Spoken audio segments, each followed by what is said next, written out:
Hi, I'm Chris White, and we're going to talk about some elements of form in American popular music. A primary utility of form is that it orients a listener within some sort of musical timeline. In a binary form, if you get to a repeat, that means you're about halfway through. If you're in sonata form and you see an C, that means that you're near the end of the piece. But how does this work in pop? How does formal wayfinding work in pop? Well, popular music's forms primarily feature constant rotations of the same material, like think the verse chorus rotation. And these repetitions have a more ambiguous relationship to temporal positioning and formal wayfinding, because when you're standing on a timeline and each direction looks the same, looks like a repeating same in both directions, well, it's hard to tell exactly where you are. My project triangulates two concepts.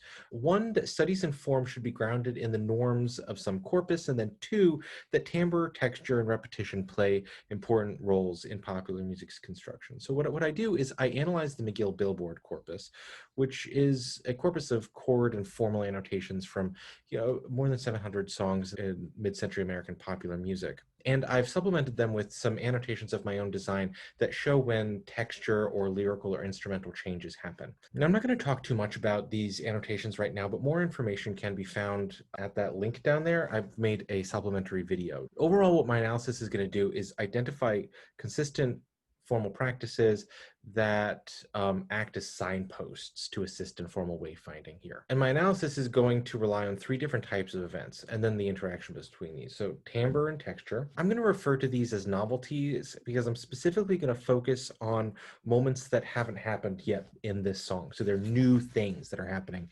Formal zones, and then the passage of time.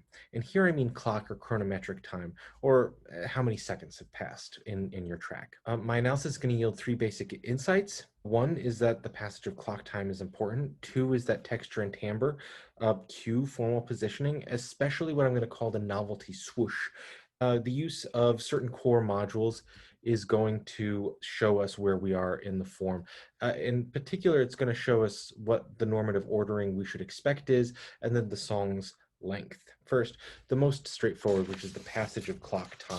If we look at the duration of each song in this corpus, we'll find that 90% of songs fall within roughly 2¼ and 4¾ minutes, with an average of 3 2/3 minutes. So there's this time constraint within the form's overall duration. If you're 3½ minutes into a track, you're pretty sure the song is about to be over. So two, textural and timbral changes cue formal positioning.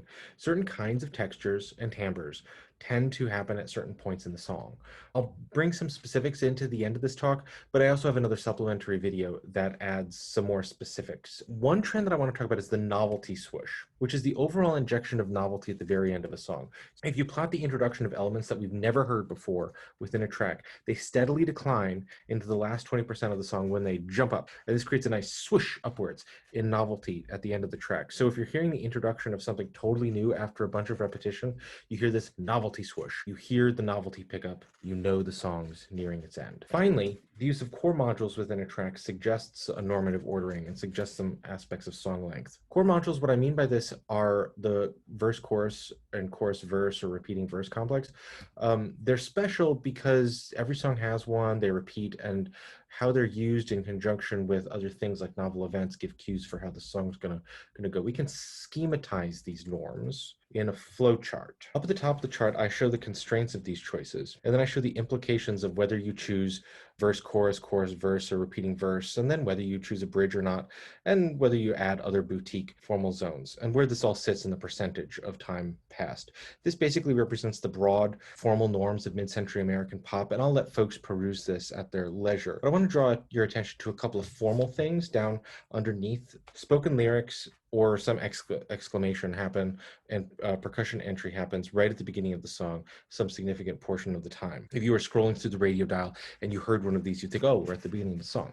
As we progress, each formal zone gets its own unique texture, is going to change in some way about 30% of the time. Around halfway into the tune, we might get a vocal interjection or a solo. And then finally, we get the novelty swoosh over here, where a bit of change indicates the end of the track. Swoosh. Now, these suggest some additional connections to how we listen to this music. I'm going to, again, make a supplementary video about these larger connections to music cognition. Thanks for listening to my video on some elements of form in American popular music. Please reach out if you have any questions or ideas, and look at the supplementary videos for those things that I mentioned and also the bibliography.